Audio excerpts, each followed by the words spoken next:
అనేక రంగాలు ఢిల్లీ పబ్లిక్ స్కూల్లో కొత్తగా యూనియన్ పెట్టుకున్నటువంటి సోదరి మనులందరూ కూడా వాళ్ళు వచ్చిండ్రు.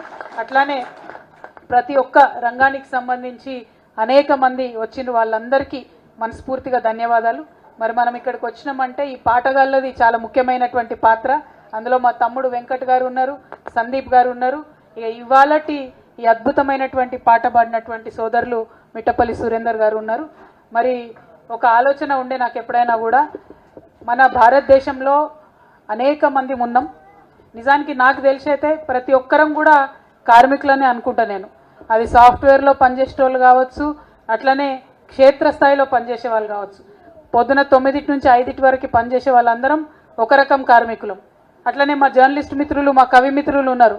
వీళ్ళంతా కలం కార్మికులు. పాపం వాళ్ళకి టైం ఉండదు, ఏముండదు. పొద్దున్న లేస్తే పెన్ను పట్టాలి, రాస్తూనే ఉండాలి. రాత్రి పగలన్న తేడా ఉండదు. వాళ్ళు ఒక రకం కార్మికులు. ఇక మేమున్నాం, పాలిటిక్స్లో ఉన్నాం, పాలసీలు చేసేటోళ్ళు ఉన్నాం. మాకైతే రాత్రి పొగలు, పండుగ, పబ్బము ఏది కూడా ఉండదు. అంతటా పనిచేస్తూనే ఉండాలి.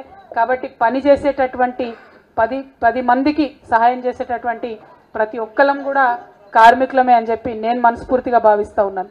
మరి ఇవాళ ముఖ్యంగా మేడే స్ఫూర్తి గురించి చాలామంది మాట్లాడుకోవడం జరిగింది. అమెరికాలో, యూకేలో, అప్పుడు ఇంగ్లాండ్లో అప్పుడే మొదట అక్కడ కార్ఖానాలు పెట్టిండ్రు. కాబట్టి ఆ కార్ఖానాలలో పనిలో సరైనటువంటి వాటా ఉండాలని చెప్పి, అదేవిధంగా వచ్చేటటువంటి పనికి, చేసేటటువంటి పనికి మంచి వేతనం ఇవ్వాలని చెప్పి ఇంకొక పక్క, అట్లనే మొదట ఫ్యాక్టరీలు పెట్టినటువంటి సందర్భంలో మరి ఎన్నో గంటలు పనిచేయాల్సి వస్తుండే, లిమిట్ లేకుండా ఉండే. అటువంటి సందర్భంలో 8 గంటలే పని విధానం ఉండాలని చెప్పి కొట్లాడినాం. ఆ తర్వాత ఏం జరిగింది, మహిళలకు పురుషులకు ఇద్దరికి కూడా సమాన వేతనం ఇవ్వాలని అదొక రకమైనటువంటి కొట్లాట అవుతుంది. కానీ అది ఇంకా మనం సాధించుకోలేకపోయినాం. చాలా చోట్ల కూడా ఒకటే పని చేసినటువంటి మహిళలకు పురుషులకు కూడా సరైనటువంటి వేతనాలు ఇవ్వరు. అట్లా కాకుండా అసంఘటిత రంగంలో ఉండేటటువంటి కార్మికులం మనం చాలామంది ఉన్నాం. అందరికీ రకరకాల కష్టాలు ఉన్నాయి. ఆ కష్టాలన్నీ కూడా ఎప్పటికప్పుడు అడ్రస్ చేసుకుంటూ పోతున్నాం. కాకపోతే మే డే, లేబర్ డే యొక్క గొప్పతనం ఏమైందంటే, ఇటలీ అనేటటువంటి ఒక దేశం ఉన్నది. ఆ దేశంలో ముసోలిని అనేటటువంటి ఒక డిక్టేటర్ ఉండే. చాలా నియంత, ఎవరిని పడితే వాళ్ళని ఎత్తుకపోయి కాల్చి చంపి చాలా ఘోరాలు చేసినటువంటి వ్యక్తి నియంత. అటువంటి నియంతకు వ్యతిరేకంగా పోరాటానికి కూడా మేడేని ఉపయోగించుకున్నారు. హిట్లర్ అనేటటువంటి ఒక నియంత ఉండే, ఆయనకు వ్యతిరేకంగా పోరాడడానికి కూడా మేడేని ఎంచుకొని కార్మికులను స్ఫూర్తిగా చేసుకొని పోరాడినటువంటి దాఖలాలు ఉన్నాయి. ఇక మీరు ఆలోచన చేసి ఇప్పటివరకు మా అన్నలందరూ చెప్పిండ్రు, మన భారతదేశంలో చాలా లేబర్ చట్టాలు ఉండే. మొదలు స్వాతంత్రం వచ్చిన కొత్తలో చాలా ఆదర్శవంతంగా పనిచేసేటటువంటి ప్రతి ఒక్కరికి కూడా మంచి హక్కులు ఉండాలని చాలా చట్టాలు మనం పెట్టుకున్నాం. కానీ ఇప్పుడు ఉన్నటువంటి ప్రభుత్వాలు సరే కార్మికులకు ఎట్లా దిక్కులేదు పనిచేస్తారు, కార్పొరేట్ వ్యక్తుల్ని, డబ్బులున్న వాళ్ళని మాత్రం బాగా చూసుకోవాలనేటటువంటి ఒక నైజంతోని ఆ చట్టాలన్నీ కాలరాశి కేవలం 4 కోడ్లుగా తీసుకొచ్చారు. మన రాజరెడ్డి అన్న చెప్పినట్టు, రూప్ సింగ్ అన్న చెప్పినట్టు సులభంగా కార్మికుల శ్రమను దోచుకోవడానికే ఆ చట్టాలను తయారు చేసిండ్రు. కాబట్టి ఆ చట్టాలు పోయేంత వరకు, కార్మికులకు ఫ్రెండ్లీగా ఉండే చట్టాలు వచ్చేంత వరకు కూడా మనందరం పోరాటం చేయాలి. మే 20 తారీఖున జరిగేటటువంటి దానికి కూడా సమ్మె, దేశవ్యాప్తంగా జరిగే సమ్మెకు కూడా మనందరం కూడా సహకారం అందించాలి. జాగృతి నాయకులు పెద్ద ఎత్తున ఈ సమ్మెలో పాల్గొంటారని కూడా కార్మికులందరూ కూడా నేను తెలియజేస్తూ ఉన్నాను. మరి అదేవిధంగా నేను నిజంగా ఒక తల్లిగా, ఒక సోదరిగా, ఒక మహిళగా బాధపడేటటువంటి అంశాలు కూడా కొన్ని ఉన్నాయి. నిజంగా కూడా ఇప్పుడు పాట చూస్తే కార్మికుల గురించే ఉన్నదా అంటే మొత్తం సమాజం గురించి ఉన్నది. సమాజంలో జరుగుతున్నటువంటి అసమానతలు ఇవాళ ఉదాహరణకు చూసుకున్నట్టయితే, 1 ఎకరం భూమి ఉన్నటువంటి మనిషి ఉన్నాడు అనుకోండి, అదేవిధంగా 10 ఎకరాల భూమి ఉన్నటువంటి మనిషి ఉన్నాడు అనుకోండి. మనం రైతు బంధు ఇచ్చుకున్నాం. ఎకరం భూమి ఉన్న మనిషికి సంవత్సర కాలంలో 10,000 ఇస్తే 10 ఎకరాలు ఉన్న ఆయనకు ₹1,00,000 ఇవ్వడం జరిగింది. మరి ఏ భూమి లేకుండా ఒక కార్మికుడిగా పనిచేసినటువంటి వాళ్లకు మనం ఇంకా కూడా ఏమి ఇచ్చుకోవాలి. నా స్వప్నం, నా కళ ఏంటంటే, రేపటి తెలంగాణలో నీకు భూమి ఉన్నా లేకున్నా, నువ్వు కార్మికుడివైనా, చిరు ఉద్యోగివైనా, నిన్ను ప్రభుత్వం అట్లా ఆదుకోవాలి. ఆ దిశగా మన ప్రయాణం జరగాలి. అంటే భౌగోళిక తెలంగాణ మనం తెచ్చుకున్నాం, ఇంకా కూడా సకల జనులకు, సబ్బండ వర్గాలకు న్యాయం జరిగేటటువంటి సామాజిక తెలంగాణ మనం సాధించుకోలేకపోయినాం. ఆ సాధన దిశగా మన అడుగులు ఉండాలి.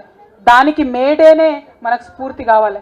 ఇంతకుముందు నేను చెప్పినట్లు హిట్లర్ మీద ముసలోని మీద కొట్లాడడానికి కూడా మేడే ఎట్లయితే వాడుకున్నామో మరి ఇవాళ రేపటి తెలంగాణలో అవసరమైతే మరొక తెలంగాణ ఉద్యమం చేసినట్టుగా విప్లవాన్ని ఈ మేడేని స్ఫూర్తిని తీసుకొని ప్రతి ఒక్కరికి కూడా సమసమాజ నిర్మాణం జరగాలనే దిశగా పోరాటం చేయాల్సినటువంటి అవసరం ఉన్నది.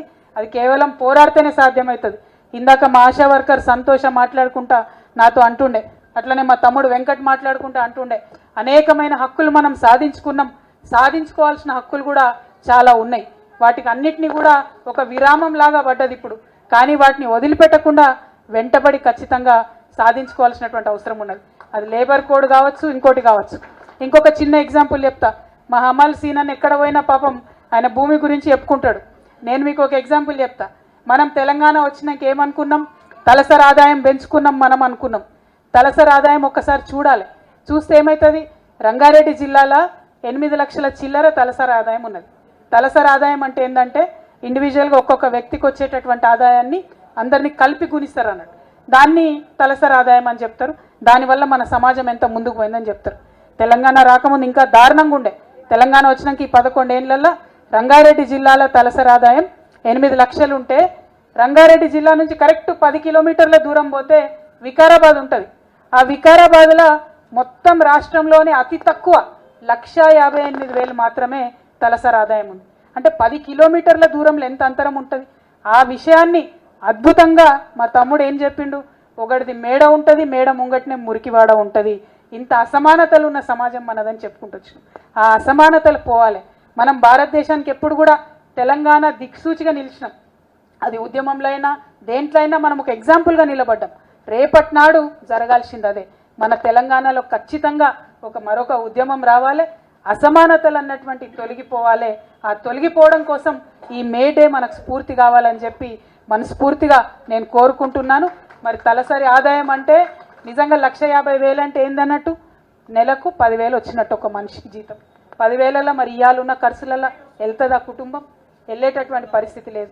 మరి ఆ 10,000ను ఎట్లా మనం పెంచుకోవాలి, దాన్ని ₹1,00,000 ఎట్లా చేసుకోవాలి, ఇంకా పెద్దగా ఎట్లా చేసుకోవాలి అనేటటువంటి ఆలోచనతోని ముందుకు పోవాలి అనేటటువంటి విషయాన్ని, ఆ స్ఫూర్తిని ఈరోజు మనకి ఇవ్వాలని చెప్పి మనస్ఫూర్తిగా నేను కోరుకుంటున్నాను.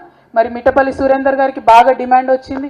ఆటో వాళ్ళు పాట రాయమంటున్నారు, మా సింగరేణి వాళ్ళు పాట రాయమంటున్నారు, మరి అటు ఇటు చూసి అమాలీలు పాట రాయమంటున్నారు.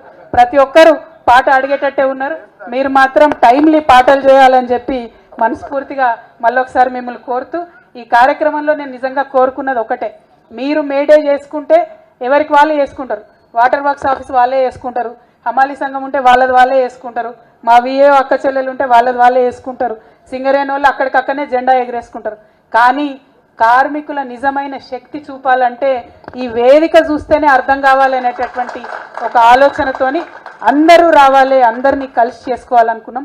ఇక్కడికి ఇవాళ మీ విలువైనటువంటి సమయాన్ని, ఇవాళ మీకు ఒకటే రోజు సెలవు దొరుకుతుంది, కానీ ఈ సమయాన్ని కూడా మీరు తీసుకొని మన ఐక్యతను ప్రదర్శించడానికి, మన బలాన్ని ప్రదర్శించడానికి ఇక్కడికి వచ్చినందుకు మనస్ఫూర్తిగా కార్మిక సోదర సోదరిమణులందరికీ కూడా హృదయపూర్వకంగా నేను నమస్కారం తెలియజేస్తా ఉన్నాను.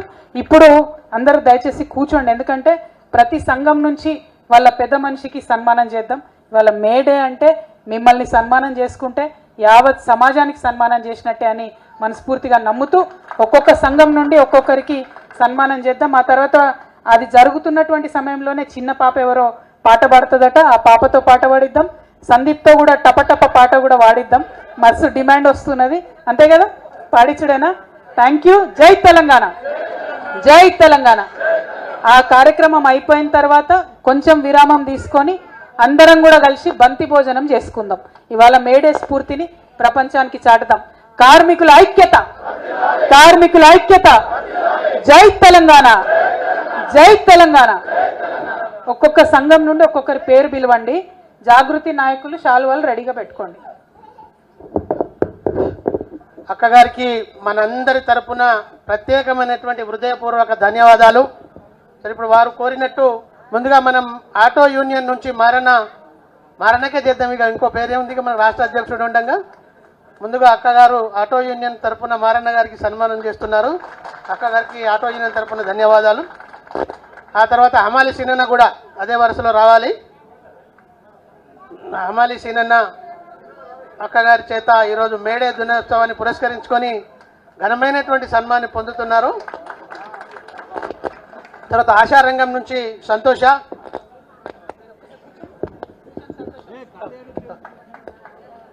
ఆశారంగం నుంచి సంతోష గారికి, అలాగే మన విఓఏల రంగం నుంచి మరి మాధవి గారికి,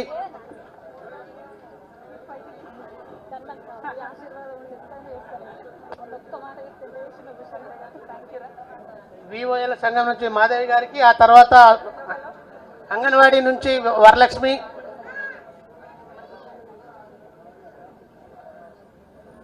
అంగన్వాడీ నుంచి వరలక్ష్మి, మరణ మన ఢిల్లీ పబ్లిక్ స్కూల్ ఎవరు వాళ్ళ అధ్యక్షుల పేరు చెప్పండి, వారిని రమ్మనండి. ఢిల్లీ పబ్లిక్ స్కూల్ నుంచి మధు, ఢిల్లీ పబ్లిక్ స్కూల్ మధు, మధు గారు ముందుకు రావాలి. మధు లాస్ట్లో పెడదామని ఇప్పుడే పెట్టేద్దాం. ఓకే.